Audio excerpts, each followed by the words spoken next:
Wala pong nagtanong sa atin, no? Nandito po ako ng istorbo, nandito po ako sa tahanan, no? Ni Ka Johnny ng janitor, no? Ka Johnny, maraming salamat, pinatuloy mo ako sa bahay mo. Welcome, Boss Ray. Oh, yan. Ang dahilan po, no? Kaya ako napunta rito sa kanilang tahanan kasi gusto ko lang ho sa kasing mai-impart sa inyo, sa kanya na ho galing, yung nakaraan ho nating video na kung paano ho ba yung tamang proseso, no, pagkatapos po ninyong mag-file ng complaint, no, through email sa SEC tsaka sa NPC. Okay, the floor is yours, Ka Johnny. Okay, ngayon, okay. Siyempre, hindi natin yung mga ganyan matanong ninyo kung paano nga ba mag-comply sa SEC tsaka yung mga follow-up na mga gagawin ninyo sa problema nyo sa OLA, sa mga harassment nila. Once na nakapag-file kayo ng complaint sa website nila, kasi wala na silang walk-in na po.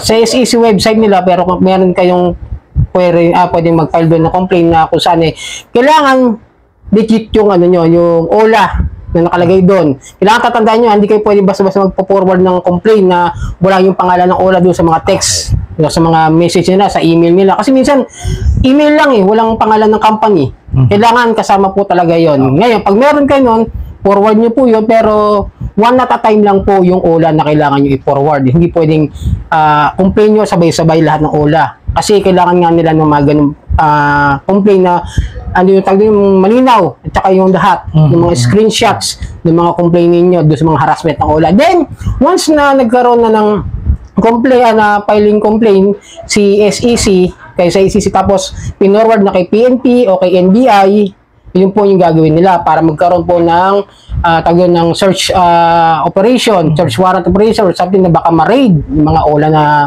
inyong nirereklamo. At ngayon, kung sakaling ma-raid yung OLA na nirereklamo nyo, kailangan po dumalo kayo sa mga preliminary investigation. Okay? Kasi minsan hindi alam hindi pagka na-raid na, sasabihin okay na yan, na-raid na wala na kayong pakialam. Sinadya ko pa si Ka Johnny para dyan, ha? Sige, Ka Johnny, tuloy. Yun, di ba? Yan ang problema mostly ng mga OLA victim na nakapag-file ng complaint, na-raid na, sasabihin, okay na yan, di na kailangan. Kasi na-raid na, sarado na. Hindi po magsasara yan. Hindi po yan automatic na close kahit na-raid na. Ilinawin ko lang, Kasi ako naranasan ko na ma-raid yung kumpanya pinapasukan ko dati, back in Caloocan, na na-raid kami, pero hindi kami pinasara. Unang-una dahil sa mga complaint na hindi naman bumalik. Hindi na nag-file ng complaint. Wala na reklamo. Di-dismiss yung kaso. May mugshot pa nga ako yun. Pogi ko ron. Nakagaya na ko ron, Saklap naman. May mugshot ako ron. Kala ko nga magbibigay Ibang mag pala yun.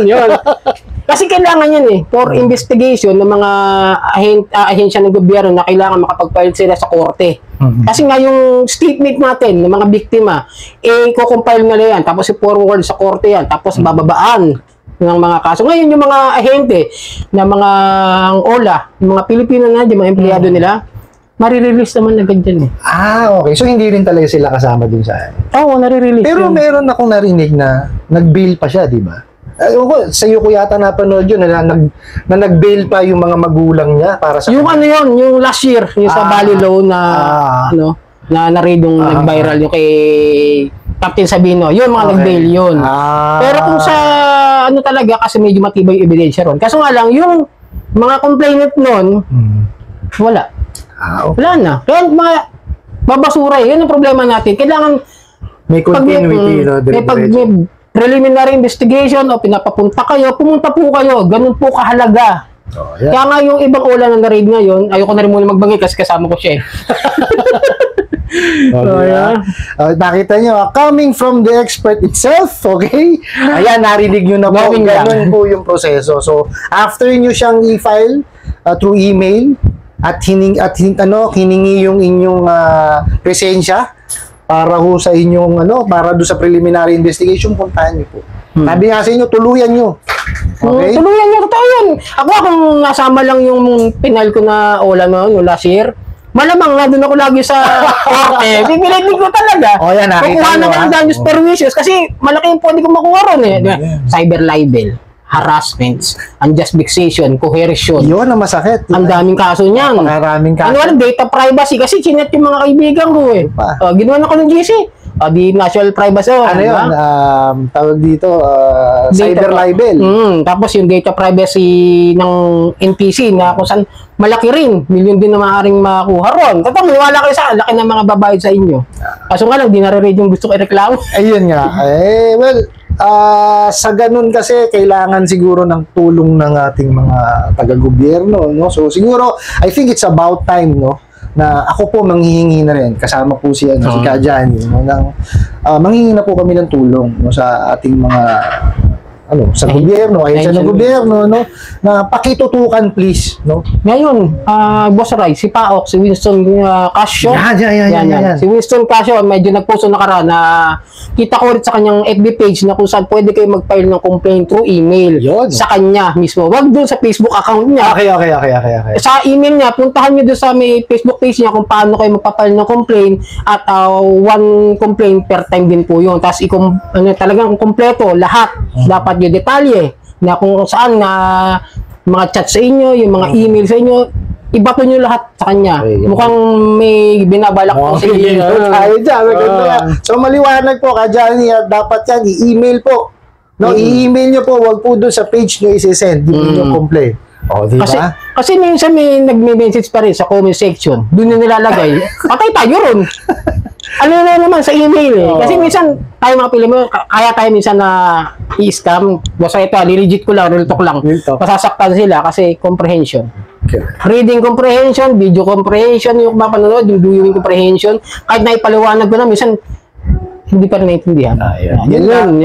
Pakiintindi lang po kung ano yung dapat intindihin para po hindi tayo mapahamak. Totoo yun, kasi madalas ko na may ginawa akong video kung ano yung mga ola na nagpupunta. May ginawa akong video ganun, di ba? Tatanungin pa rin, ano pa yung mga nagpupunta? Ay, totoo yun. Legit yun, Kajani. Biruin mo, may topic ako tungkol dun sa tanong niya. Tinanong niya pa rin ako. Sabi ko, ayos lang, may bagay, talagang ganon. So, inulit ko na lang ulit. Ngayon kasi ganon to, ulit-ulitin nyo yung video kung hindi nyo naiintindihan. Yun lang ang magiging sagot sa katulong. Kasi, ito, real talk lang din. Walang ibang makakatulong sa inyo mga ulabitin kundi sarili ninyo. Tama po yan. Ako, ilang buwan akong tulala. Nung naaras ako, nakikita ko doon sa cellphone ko na ako ng mga dumarating, may sasampang kaso sa akin ba? Makakain sa linggo. Minsan puputang ako ng overpass dyan sa may toll gate. Naku, naisip ko, alam mo yung, parang gusto ko tumalong dahil sa kahihiyan. Huwag yung gagawin kasi bawal yan. Pero sabi ko nga sa ng Diyos natin yan. Pero sabi ko nga, bakit ako magpapatalo? Tama. Yun ang naisip ko, utang lang to, kaya ko pa namang habulin kung sakasakali magkaroon ako ng pera. Unang-una, isipin nyo, may mga pamilya kayo na nagmamahal sa inyo. Problema nyo ba? Pera. Di pera rin ang sagot dyan, hindi buhay natin. Totoo. Di ba? Ganun lang yun. Kung inaharas kayo, sabi nga siya, mag-file kayo ng complaint. Kung hindi man mapansin, at least nakapag-file kayo ng complaint. Yun ang mahalaga ron. Importante ho yun kasi dapat masimulan. Kasi pag hindi nyo po sinimulan, ay wala akong magiging continuation yun. Kasi walang simula eh. Di ba? Kumbaga, puro sa simula lang, wala na magiging ending. Intro boys. Yun nga nakarasa yung intro boys. Diba? Tandaan niyo mga Kajani kasama si Boss Ray, pinapaalahan namin kayo. Walang ibang makakatulong kundi sarili. Huwag kayong masyadong, naiintindihan ko kasi iba minsan mahina talaga pag sa ganitong klase ng sitwasyon. Napapansin ko rin naman.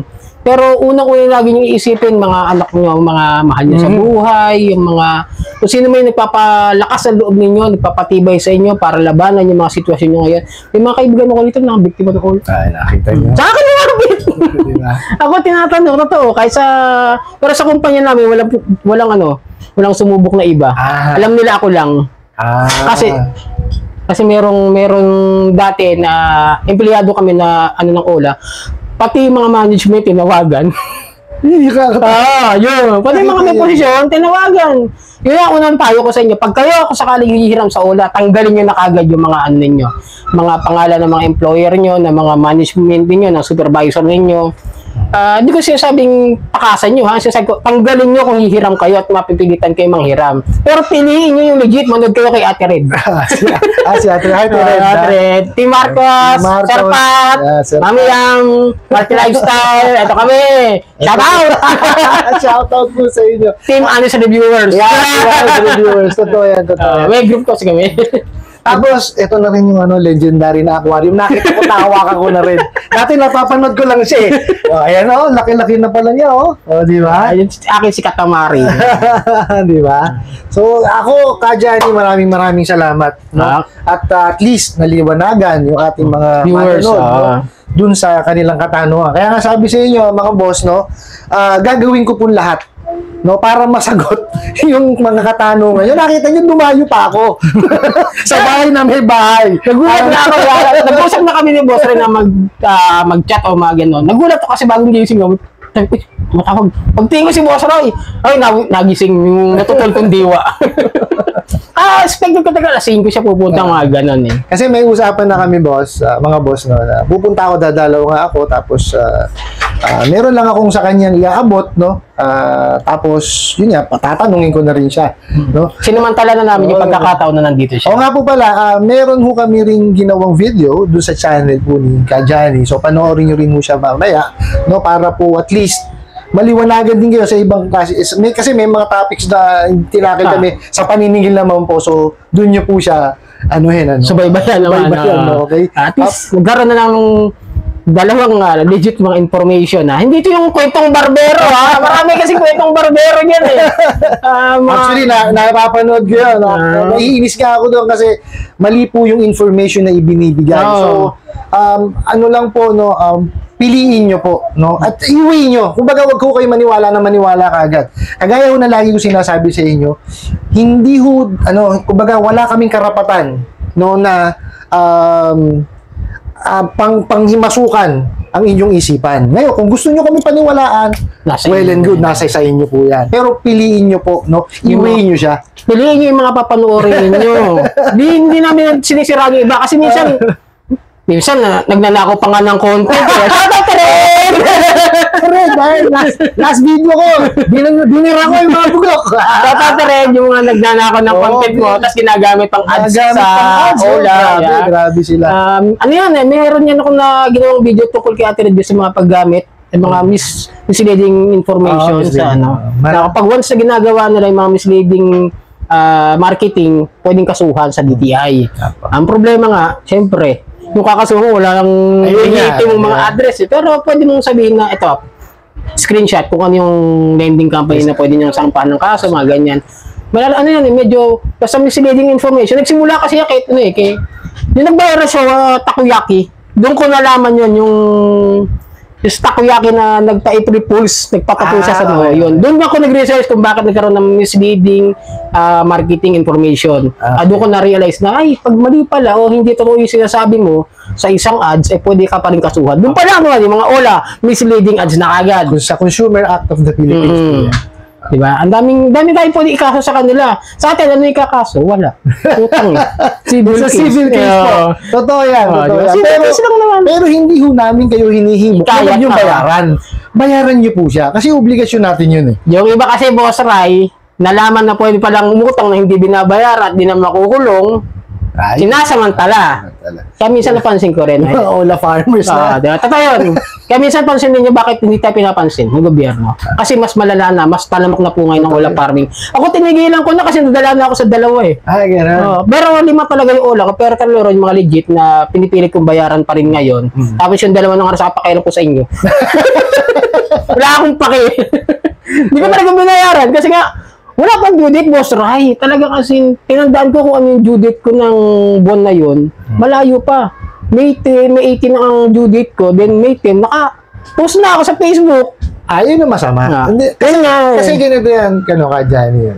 Even our company naman, tumatawag din before the due date. Pero kami, gagawin lang namin, paalala lang po, yung due date nyo po is bukas. Maari ho kayo magbayad sa ganito, ganyan. That's it! So, pagka nag-confirm, hindi na namin tatawagan ulit. Tapos na. Antayin na lang namin bayad nila. Ang masama kasi ngayon wala pa sa due date, nakapost na ako, may GC na ako, may kung ano na harassment. Kaya paano ako sabihin na, di ko sabi siya, huwag niyong bayaran, ulit ko. Ako, pinipilit ko mabayaran yung mga utang na mga legit na mga ulan na nahiraman. Pero itong mga kolokoy na to, tapos yung isang sobrang over na yung binayad ko, hindi ko na talaga binayad. Kasi yung 3 bed ko, Boss Ray. Naging 5-5 na nga yung binayaran ko, kakasuhan pa rin niya ako sa sabi ko, kung susundin natin, Kajani, yung ceiling on interest rate, bayad ka na. Oo, sobra na, di ba? Sobra-sobra Kasi na. kung bibilangin ko yung 15%, sa 3.5 ko, magkano lang yun? Totoo yan, totoo yan. Wala pang 4,000 yung babayaran ko sa 3.5. Kasi nagpapa 5.6 yung mga kaibigan ko, doon ako kumukuha. 5-6, isa pa yung 5-6. Bawal yung 5-6. 20% yun eh. Ay, kaso alam, Yun. yun ang nalalapitan ng mga 5.6. Kaya- Bawal. Bawal po yun. Kaya lang nasa sa inyo pa rin kung gusto nyo manghiram sa 5-6. Hindi ko kayo pinagbabawalan pero bawal ho talaga kasi 20% po yun. Napakalaki ho ng ano. No, yan ho ang unang-unang ano. Kaya nga hindi lang nare-reklamo kasi nga, mga magkakilala yung mga nangungutang At saka hindi lang ho yun, hindi lang sa'yo magkakilala. Mainam mo kasi sila maningil. Hindi ho sila nangaharas. Yun nga, yun ang kaibahan ng OLA na sobra na nga sa interest, tapos Nangaharas pa. pupus ka pa, hindi ka tulad ng mga kaibigan mo na nagpapahutang ng ganyan. Diba? Ang maganda lang kasi doon na, medyo, against din ako sa sobrang laki. Meron nga ako isang nahiraman dyan, boss, Red, na hindi ko na rin sasabihin din, pero malupit sa malupit. Kada buwan talaga 10%. Once na hindi mo nahulugan, for 2 years, nabaon ako sa utang dahil doon. Grabe. Baon ako doon. Nakita niyo yun mga boss, no? Talagang there are people na will Take advantage. no? Yung mga kasama pa nila, kakilala pa nila. Alam na nga nilang baon, ibabaon pa nila. So, ako ang lagi ko lang sinasabi sa inyo, no? Kagaya ng sinabi ni Kajani, hindi ho namin kayo kinukumbinsin na wag bayaran. Bayaran niyo po, obligasyon po yan. Okay? Kajani, any parting words po sa ating mga viewers? Okay, then, bago matapos ang lahat ng video to, papalalahanan ko kayo. Always remember, huwag kayo nagpapasindak sa mga OLA. Di ba alam kasi, ang dami pa rin ako nakikita sa comment section na takot sa TikTok mo sigurado. Ang dami ako, sa TikTok rin, dami ko na nababasa. Takot sila mapunta, takot. Huwag kayong masyado nagpapa-apekto. Always clear your mind, have a peace of mind, isipin nyo yung family niyo. Huwag kayo nalapit kung kayo na hindi nyo basta pagkakatiwalaan din sa problema. Baka mamaya, imbis na tulungan kayo, i-down din kayo. Pray. Pray. Number 1 po yan, pray. Ako ganun din ginawa ko, nag-pray. Tapos, after onwards, total, alam mo, nakasawa ko tsaka ng mga pamilya ko yung sitwasyon ko na nangungutang ko sa ganyan. Wala akong naging problema. Unan yung gagawin, communication with the family. Precisely. Para magkaroon kayo ng peace of mind na maaaring tulungan kayo at yung problema, minsan may mga kaibigan tayo na hindi tayo pinaniniwalaan. Totoo, meron ganun. May mga ganun eh. Yung ba, imbis na i-approach ka, i-push ka, maglaban ka, sabihin siya, kasalanan mo to! Kasalanan ko na naman! Wala ka nang ginawang tama! Akong tama! Puro mali! Ayun. Instead na i-uplift ka, i-down ka pa. So, yun nga, maraming salamat ka, Johnny, At Boss sa pag-imbita sa akin at papaunlak dito sa inyong tahanan. Nakita na kita? Ayun, nagdidari ang parang. Okay. Pero bago na, shoutout muna sa mga kaibigan natin. Shoutout po. Hola, Anis Reviewers, Ate Red, Team Marcos, Sir Pat Quinto, Marky Lifestyle, and Mami Yam. Meron ba tayo nakalimutan? Tama tayo. Tama tayo ngayon. So, Boss Rai and Kajani. Maraming salamat ka, Johnny. At patuloy na supportan nyo ang aming mga channel sa Facebook, YouTube, at TikTok account. Boss Rai at Kajani, Jan Jaitor TV. Yun lang. Yun lang.